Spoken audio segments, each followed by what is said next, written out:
Hey folks, ready for some more independent news on Culture Shock?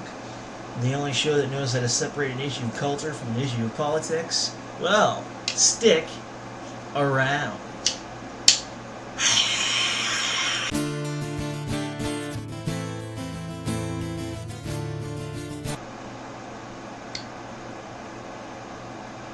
Alright, so we got some weird space stuff in the Culture Shock news today. Oumuamua, the Samoan-named space asteroid, talking about how they think it's either an alien spaceship or part of a solar-powered, light-powered space vehicle. Are they nuts or something? Well, not really. They are professional scientists. Although sometimes the difference between a professional scientist and an inmate of an insane asylum is a pretty thin line. To me, I don't know. They say Oumuamua could be a alien spaceship or part of one.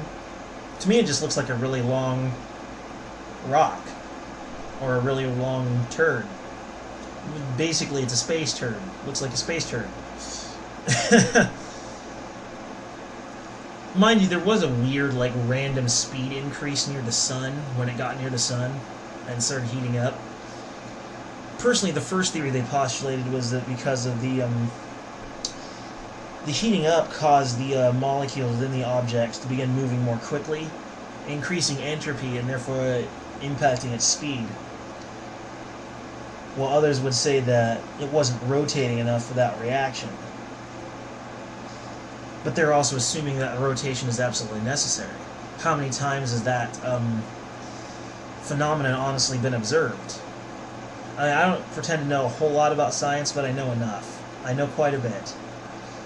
I personally think that the first theory is more likely, because I don't think it's an alien spaceship or a part of one, because it just looks like a rock. From the photos we got via Hubble, it just looks like a rock. So I don't know how the hell they got to that seemingly bizarre conclusion, if any at all, in that area. Personally, I think it was just a space rock that, got heated up and then started moving faster because of the entropy. That would make more sense. Moving on. So the ozone layer is apparently healing itself. It is recovering. It's beginning to heal. Even the bald spot over the Arctic seems to be healing. Or I think it was the South Pole actually. It was North Pole. I can't remember which one. It was over one of the poles. It's beginning to heal even the bald spots. The ozone layer's coming back, saying that by 2030 it might be fully restored. Now here's the thing. I don't think global warming is caused by human activity, because the timing of it doesn't add up. Global warming literally started, when it started, officially recorded anyway, there's only been a minor temperature increase. So most of the data they have on it is subjective and arbitrary, and is taken at different random times in a somewhat disorganized fashion. Certainly that's how the data was in the beginning. Since it was first thought of, which was just before the first automobiles, the temperature has only increased by maybe 7 degrees. Ooh, wow.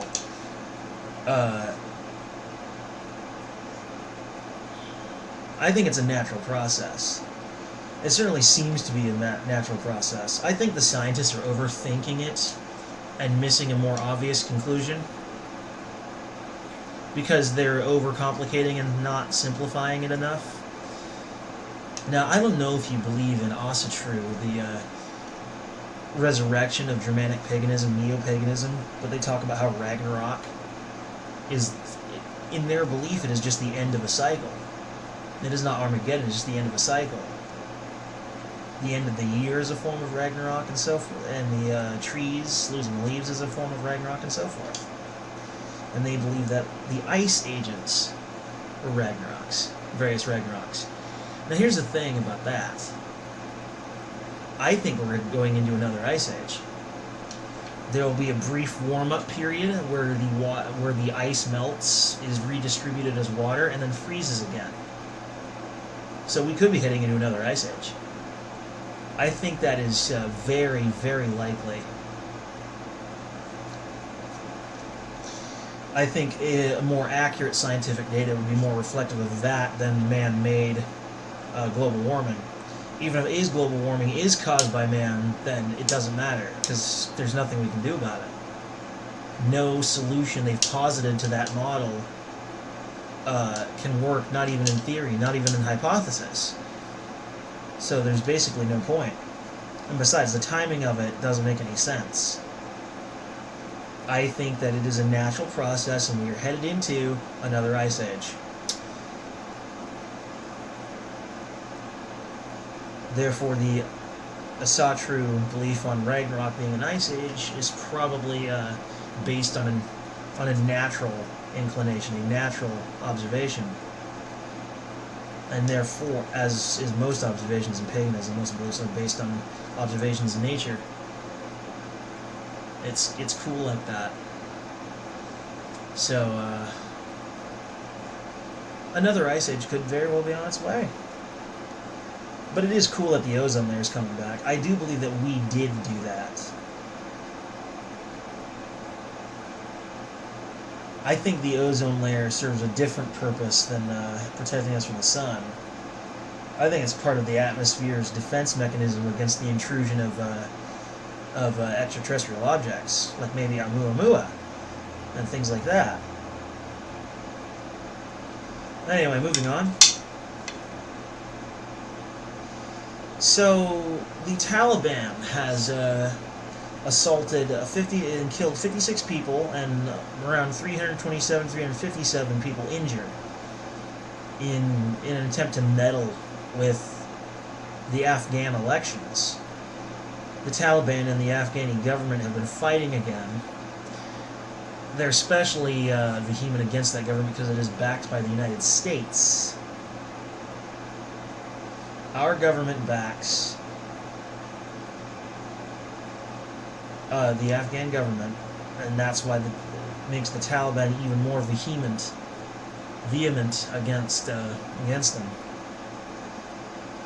The Taliban is a mixed bag, because on one hand, Arab culture being what it is,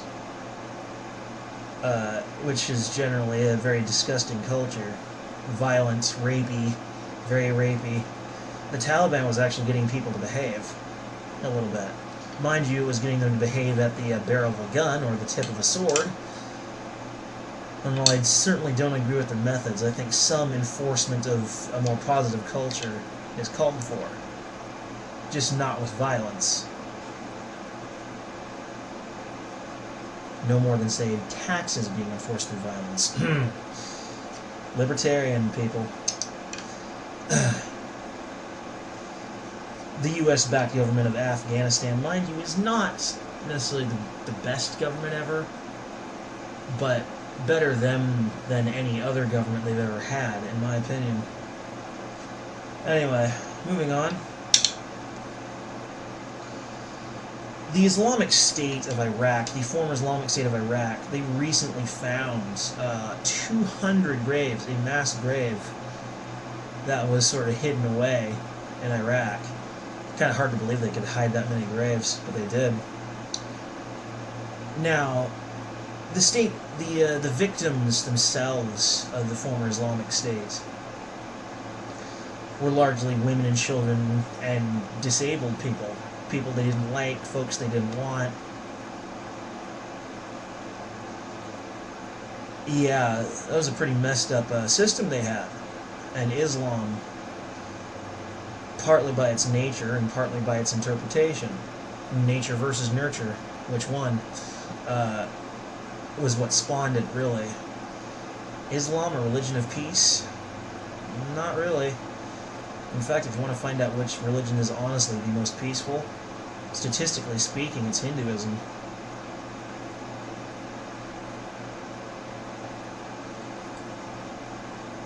I mean, if you ever care to take a look at the stats, that's pretty much what you're going to find.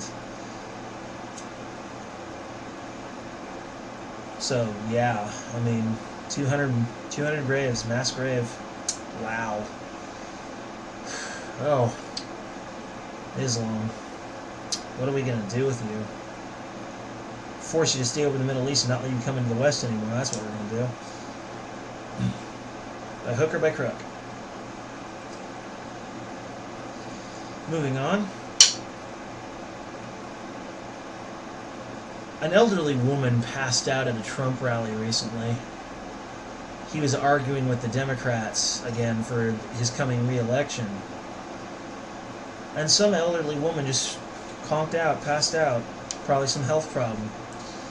Of course, after she passed out, Trump displayed a surprising level of humanity. Whereas Hillary, still arguing against Trump, showed a lack thereof. He immediately wanted to see if the woman was okay, organized some EMTs, and got her looked after. Whereas Hillary said nothing and just kind of clammed up.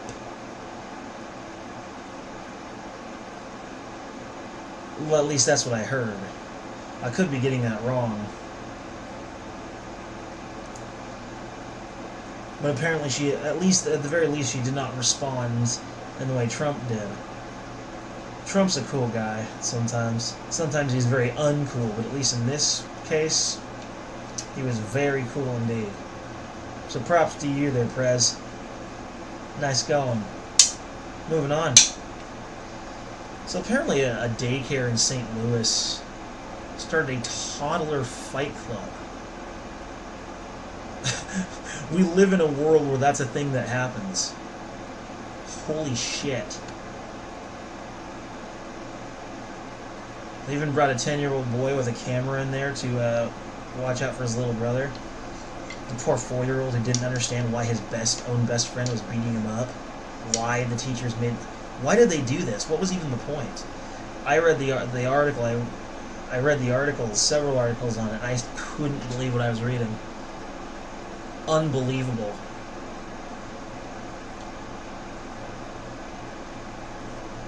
Honestly, I hope that these preschool teachers that organize this toddler fight club, you don't mess with children. You do not mess with the kids.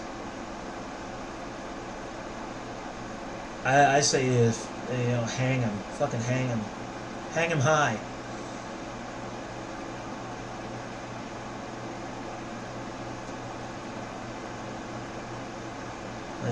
Immediate execution. Moving on. So Gab's coming back, apparently. They found a new host for their web registrar. And they'll be returning. Gab got deplatformed, but it's coming back, folks. Yes. Our new alt-tech trolling paradise, which has a very libertarian nature to it. A lot of libertarian people are on there, including me. I have an account, although I haven't used it much yet. It's coming back, folks, so if you're a fan of using Gab, happy day for you. It's still around. You probably still got your account. Even if you don't, you have to make a new one. Their process is pretty easy, as I've already gone through it. Doesn't take very long. It's no fuss, no muss, which is probably the best thing about it. Moving on. So NASA has developed a new probe called Parker, and they're actually planning on sending this shit toward the sun and actually trying to get in the sun, or at least close to it. Now, me personally, I think they're crazy. I think they're crazy. They're actually aiming to get within 6.12 million kilometers from the exact surface of the sun. So within the chronosphere, I believe. Man, this probe must be made of some very durable stuff. I remember hearing about this similar probe that they launched into Jupiter, and then it attracted a lightning bolt. You got struck, and now there's pieces of that probe floating around inside Jupiter, creating alloy pollution. Good job, NASA. If it wasn't bad enough for polluting our own planet, now we're polluting others as well. Now, I don't believe we can actually cause global warming. As I stated earlier, I do, however, believe that we can foul the air and make it less healthy to breathe it. It's not necessarily getting any warmer, but it is getting dirtier. And dirty air will kill. The stuff will get in your lungs and, you know, like you should hear about the smog in Hong Kong. It's amazing people there can still breathe. It's not even safe to breathe out there. Probably die of COPD. Which is why I think, you know, if you want to do pot per se, like marijuana, don't smoke it. Eat it or drink it, but don't smoke it. Not unless you want to die a horrible death with where your own lung fluids get in the way of your ability to breathe. Is essentially an oversimplification of what COPD is. So don't smoke, and don't pollute the air. Breathe free and clear. But, you know, I suppose we can't really pollute the sun. I mean, the entropy of the sun is really high. Like, we're talking about a giant ball of plasma. So, I think it could be destroyed down to the point where it wouldn't even matter. Personally, I think they're crazy trying to do this. They're wasting money on something that's likely to not get any results. Like, how durable do they think this probe is that it could maybe even get within their 6.12 million kilometer figure? Like, literally within the chronosphere. Man, probably the greatest accomplishment that NASA ever managed is landing on the moon. Everything since then has just been absolute insanity. In just varying degrees. I suppose the Voyager probes were kind of a cool idea. I mean, they recently started transmitting again, although they're sending back a whole lot of nothing because they're in between solar systems. And we're probably not going to be getting much of anything from them for a long time to come. We'll probably move on from that technology by then. I mean, who knows? Maybe the plot from Star Trek: The Motion Picture from 1979. Yeah, that could possibly end up becoming a reality. Maybe. I don't know. Probably not. Obviously, it's just a movie. Unless it was trying to be a little funny. Anyway, folks. That's all I got to report today. Tschüss.